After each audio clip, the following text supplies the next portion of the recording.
What's good, ladies and gentlemen? So today I am going to speak of the topic that I mentioned before, as far as why so many billionaires are so afraid of dying. So, as you probably know, there's a movement called the transhumanism movement, which is a desire to use technology to alter human biology. So, the most famous uh, adaptation of transhumanism of which you are probably already aware is those seen in science fiction movies in which someone's consciousness is merged with a computer. And I think Alita was a movie that did that most recently. But, there have been probably dozens of science fiction movies over the years that have tried to merge human consciousness with computers to allow people and then allow a consciousness. I think there was a movie, I heard it was awful, with Johnny Depp, in which human consciousness is transported into a robot and it allows the person to live forever. Now, Peter Thiel is one of the most famous transhumanists in the entire world, and he was a co-founder of PayPal, one of the original people who seeded Facebook, and also he founded probably one of the largest, most creepy corporations in the world that you've never heard of, called Palantir Technologies, which is a company that basically works for intelligence agencies and developing mass surveillance capabilities, and is also working on developing software to identify pre-crime. That's not a joke. Just like from that Tom Cruise movie Minority Report, the Palantir Technologies is working on developing. It says, actually, I think it may have claimed that it's already almost there as far as developing software because of mass surveillance that can predict people that are going to commit crime before they commit crime. So are they going to actually start arresting people because of Palantir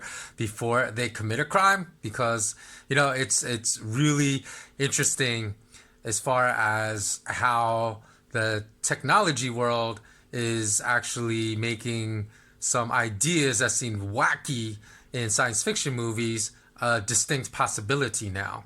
So Peter Thiel said he will live to at least 120.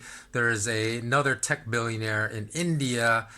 Oh, his name is escaping me at the moment right now, but he says he believes his children will live to at least 125 to 150 years old, because he's also investing in this transhumanism movement, including the development of artificial blood, which Peter Thiel actively engages in parabiosis. And I'm not sure how often he has these blood transfusions, but basically, I'm not sure the exact amount. Maybe they take out a pint or half a pint of your blood, and then Peter Thiel, I think, is approaching 50, and then they'll put in the blood of a young person, even as young as a teenager. Probably, who knows, because the ethics of this is really, really shady, the ethics of such a practice.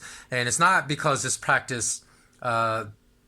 this research is new, because parabiosis was studied in the 1950s, and it was discovered that if the blood from young rat pups was removed and put it in older pups nearing the end of their lifespan, that the older pups became, the older rats, not the pups, older rats became rejuvenated, and they acted many, many years younger as far as their physical behavior. So this type of research has existed for a long time, but because ethics has really stopped people from doing this, and the fact that in the 1920s, which even preceded those rat studies in the 1950s, another doctor had said, oh yeah, I've been injecting myself with the blood of young children, and this has made me feel 10 years younger at least. And then he eventually ejected himself, because blood screening methods weren't as robust back then, with someone with malaria and tuberculosis, and he died. Actually, I think tuberculosis is airborne, so I know it was at least malaria, so maybe it was the malaria that killed him. It could have been tuberculosis, because tuberculosis is an airborne pathogen, not a bloodborne pathogen. So in any event, he died because he injected infected blood. I believe it was with malaria, which is a bloodborne disease. So in addition to it being super, super creepy, this act of parabiosis, because Peter Thiel invented a company called Ambrosia, where they were doing test trials where they're able to get blood from blood banks because it was a test trial for scientific purposes. But after that trial has long since ended, so people are really questioning, where is Peter Thiel getting this blood of young people? And not only that, even if you say there's nothing ethical about that, because for me, I think it's totally immoral. But so I know some people out there will disagree with me, because there are people out there that say, hey, if it allows you to live to 150 years old, I'm all for it. But it'll be something that will only be within the domain and reach of uber wealthy people, since it costs about $8,000 a session. I'm not sure how regularly they are transfusing their old ass blood with young blooded children, but say they do it once a month. That's already 96,000, and that's 96,000 of disposable income you have to have per year. So obviously, this is a process that will only be available to the uber wealthy. But on top of that, I believe that some of the studies have shown, and I'm saying I believe because I'm not positive, but I believe the younger the blood, the more rejuvenating the effects. So where are they getting this? You can just imagine the implications. So imagine if they say, hey, if we take the blood from like 8-year-old children, then the rejuvenation effects are so much stronger. Then you can imagine that they're going to be child trafficking in blood. They're going to be kidnapping children. They're going to be trafficking children just to forcibly take their blood, so rich people can engage in their parabiosis. Because you can't get this blood from blood banks won't even ethically give it to Peter Thiel's company Ambrosia. So there's been a lot of question as far as the legitimacy of where Ambrosia is sourcing this young blood from. And in addition, I don't really necessarily have a problem, although there are obviously some ethical issues that come into play, as well as some morality issues as far as the merging of technology and the alteration of human biology. But the problem I have is that because of this, because of the ethical questions are raised, then a lot of morality also becomes very blurred, very deliberately by transhumanists. So, other famous transhumanists besides Peter Thiel are Bill Gates, who has always lauded, he said one of his favorite books, I think of last year in 2018, or it could have been 2 years ago, 2017, was a book about transhumanism. And Jeffrey Epstein, the pedophile that was murdered, he did not commit suicide, he was murdered. In my opinion, because all the circumstantial evidence points to the fact that he was murdered by people he could have fingered, very famous rich people, other people he could have fingered around the world for engaging in pedophilia. He was also a huge transhumanist advocate. And it doesn't, I'm not trying to imply that transhumanists have no morality or will engage in pedophilia like Jeffrey Epstein, but here's the problem. The problem with this transhumanist movement is that now I'm not saying it's all transhumanists, but a lot of the more famous transhumanists want to expunge the world of morality, of right and wrong. They are pushing an agenda for better or worse. So perhaps Jeffrey Epstein said, hey,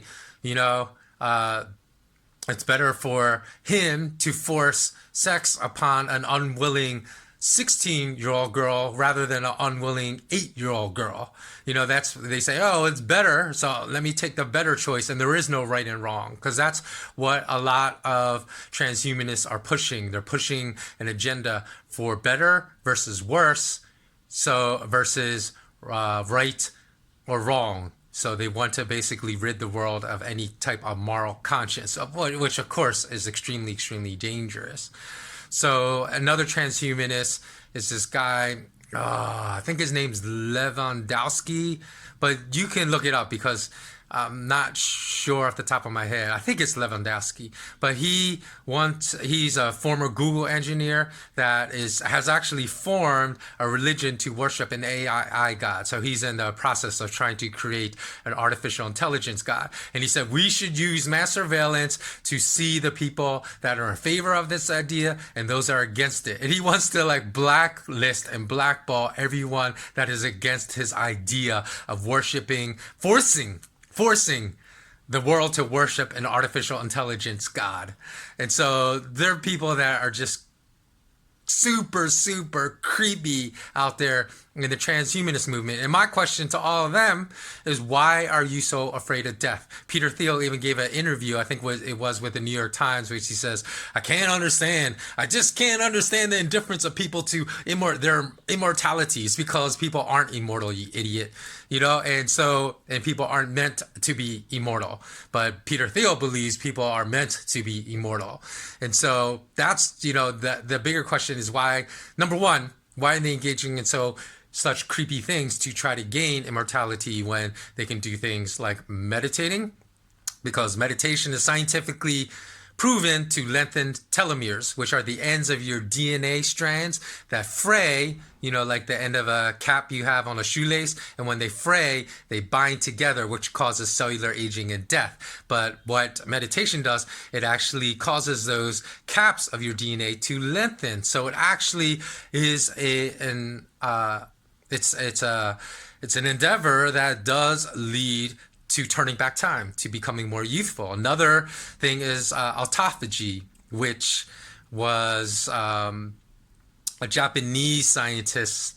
Again, his name is escaping me. Yoshinori Omori, I think. Yoshinori Omori was his name. You could look him up.